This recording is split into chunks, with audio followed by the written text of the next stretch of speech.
Excellences, Monsieur le Président de la République du Sénégal, Monsieur Bassirou Diomaye Diakhar Faye, je vous invite bien respectueusement à prononcer votre discours à présent.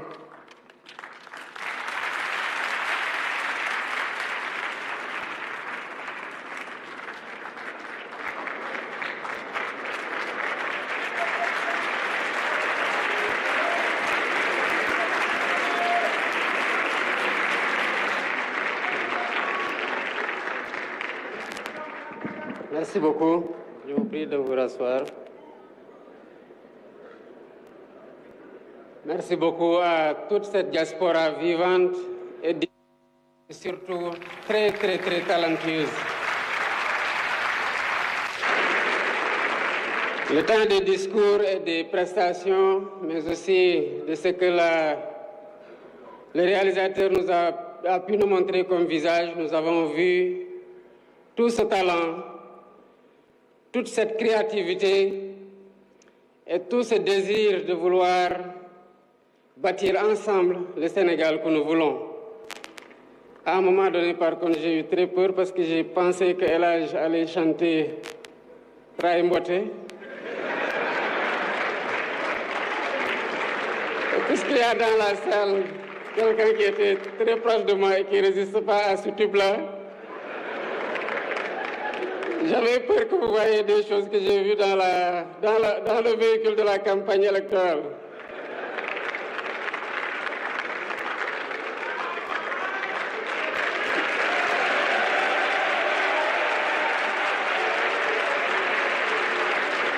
Merci beaucoup, Monsieur le Président de l'Assemblée nationale, Monsieur le Premier ministre, Monsieur le ministre de l'Intégration africaine, des Affaires étrangères et des Sénégalais de l'extérieur, Monsieur le secrétaire d'État chargé des Sénégalais de l'extérieur, Mesdames, Messieurs les membres du gouvernement, Excellences, Mesdames et Messieurs les membres du corps diplomatique, honorables députés, chers concitoyens résidant à l'étranger, distingués invités, Mesdames et Messieurs, vous l'imaginez bien, c'est avec un grand sentiment de fierté que je préside la cérémonie officielle de cette première édition de la Journée nationale de la diaspora sénégalaise.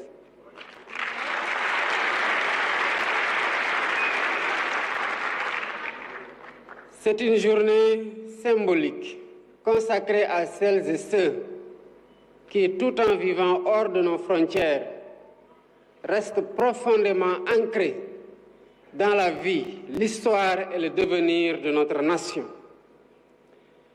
En effet, la diaspora sénégalaise, comme vous le savez, n'est pas une réalité marginale. Elle constitue une partie intégrante de la communauté nationale, une force vive, un pilier économique, un acteur culturel, scientifique et technique, une vitrine de notre sport.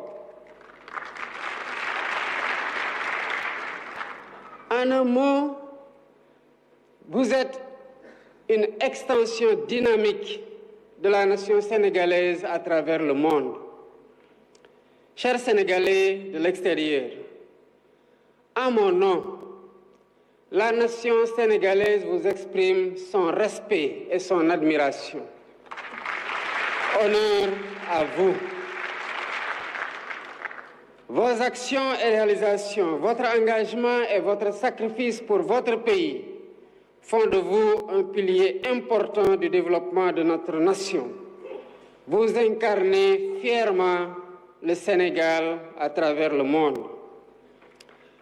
Par vos transferts financiers, vos investissements et votre expertise, vous êtes au cœur du dynamisme des secteurs clés de notre économie. Par ma voix, la nation tout entière vous exprime sa reconnaissance.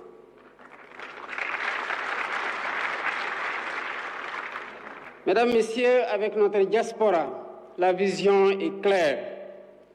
Nous voulons bâtir un partenariat inclusif, durable et mutuellement bénéfique, en établissant un cadre de dialogue permanent et dynamique. En choisissant le thème diaspora sénégalaise, levier de transformation du pays, j'ai voulu réaffirmer solennellement la place stratégique que j'accorde à nos compatriotes établis à l'étranger. Au-delà de la reconnaissance officielle, c'est un engagement à renforcer les liens entre la nation et sa diaspora, à valoriser son apport dans le développement de la nation et à mieux intégrer ses aspirations dans les politiques publiques.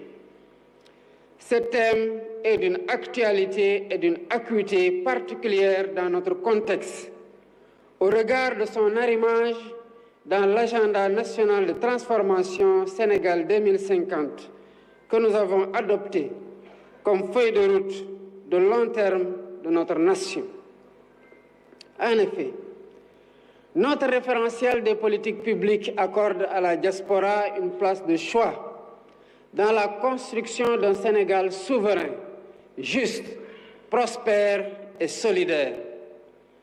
Il nous invite à une réflexion essentielle sur la place de la diaspora dans le développement national et la citoyenneté active, à inventer de nouveaux ponts entre les Sénégalais de l'extérieur et leur administration, à bâtir une communauté nationale sans frontières, unie dans sa diversité, fidèle à ses valeurs et résolument tournée vers l'avenir. Sous ce rapport, mon ambition est de faire de la diaspora un acteur clé des politiques publiques et du développement national.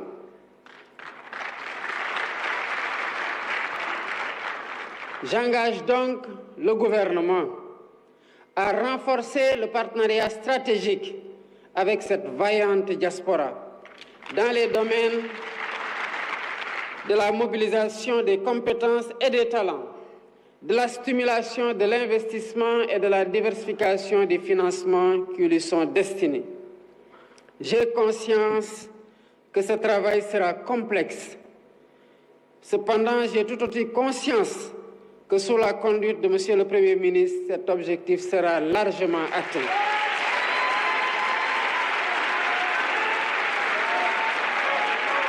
C'est pourquoi je lance un appel aux acteurs non étatiques, aux partenaires techniques et financiers, à se joindre à nous et à conjuguer leurs efforts en vue de renforcer cet engagement. Mesdames, Messieurs, en portant un regard sur les réflexions et communications prévues dans les panels durant cette journée, je souhaite voir vos échanges s'inscrire dans une démarche pragmatique, en répondant à la finalité de l'exercice consistant à faire des propositions pratiques quant aux défis et enjeux qui interpellent la gouvernance de notre diaspora. Il s'agit, entre autres, de l'accès au logement, de la disponibilité de l'information sur les secteurs susceptibles de recevoir vos investissements, de la délivrance rapide de vos documents administratifs, de la proximité des services consulaires. En effet, l'accès au logement pour la diaspora est aujourd'hui devenu pour le gouvernement un enjeu majeur, nécessitant des réponses adaptées et durables. Il appelle la mise en place de politiques publiques fiables, de dispositifs financiers innovants, sûrs et des partenariats solides permettant de garantir un habitat décent, sécurisé et conforme aux besoins des communautés sénégalaises établies à l'étranger.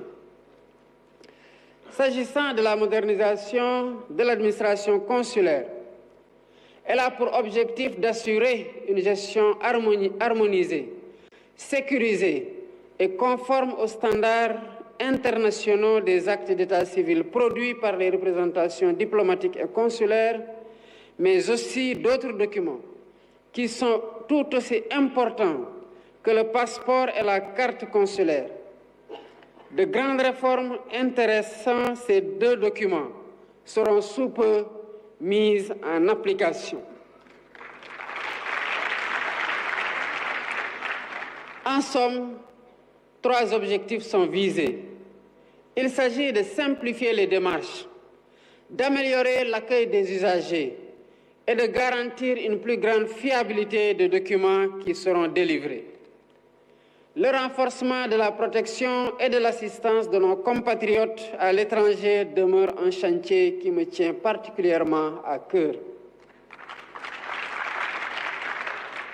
Je pense ici aux victimes de meurtres et de trafic d'êtres humains, pour insister sur le suivi des cas qui affectent lourdement les familles des victimes, qui peuvent rester de longs moments pour avoir des réponses relatives au sort de leurs proches.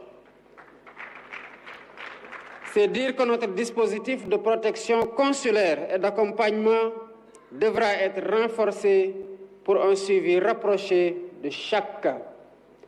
Mesdames et messieurs, la mise en œuvre du New Deal technologique rapprochera davantage la diaspora de sa terre natale.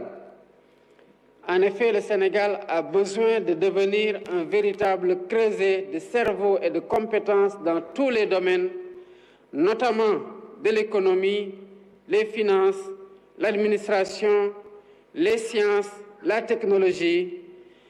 Et la diaspora riche de ses expériences internationales pourra y jouer un rôle majeur en partageant ses connaissances et son savoir-faire avec les administrations, les entreprises, les écoles de formation et les universités.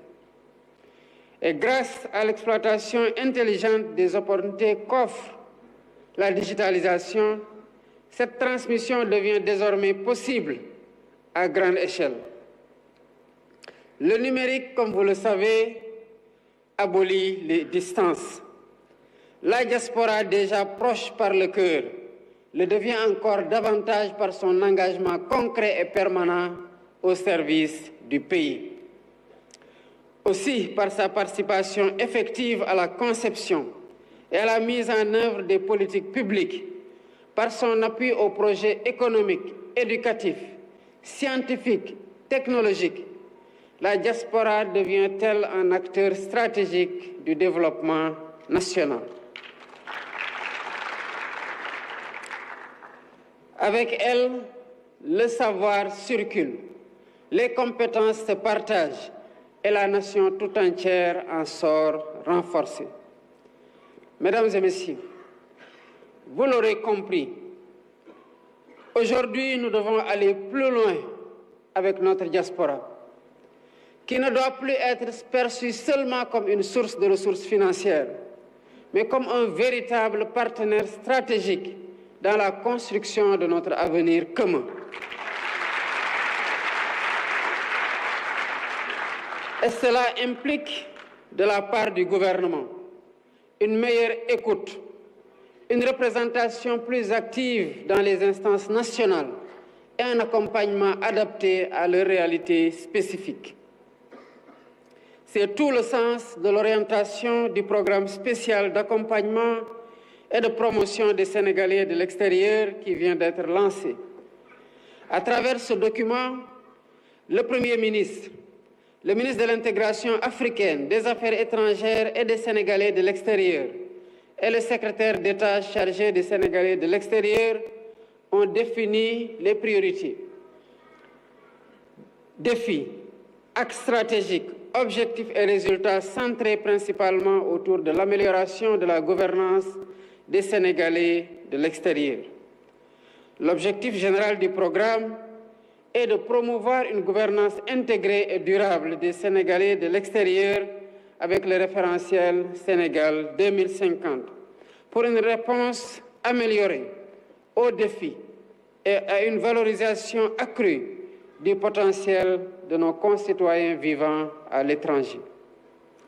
Et plus précisément, il s'agira d'améliorer les dispositifs d'accompagnement, d'assistance et de protection des Sénégalais de l'extérieur pour une meilleure prise en charge de leurs besoins économiques, sociaux et culturels et une plus grande revalorisation de leur contribution au développement national. Je clôt mon propos en adressant mes chaleureuses félicitations au ministre de l'Intégration africaine, des Affaires étrangères et des Sénégalais de l'extérieur.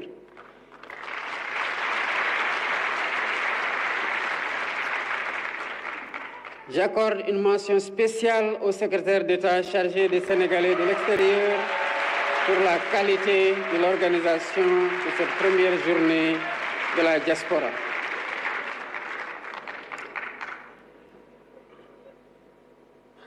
Avant d'aller plus loin, je voudrais marquer la présence et saluer la présence remarquée de M. Sadio Mané,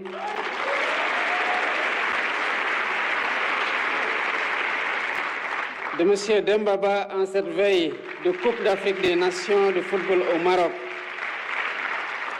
J'en profite aussi pour saluer toute notre diaspora sportive qui porte très haut le flambeau national avec un clin d'œil à Moustapha Diakhaté, champion de MMA.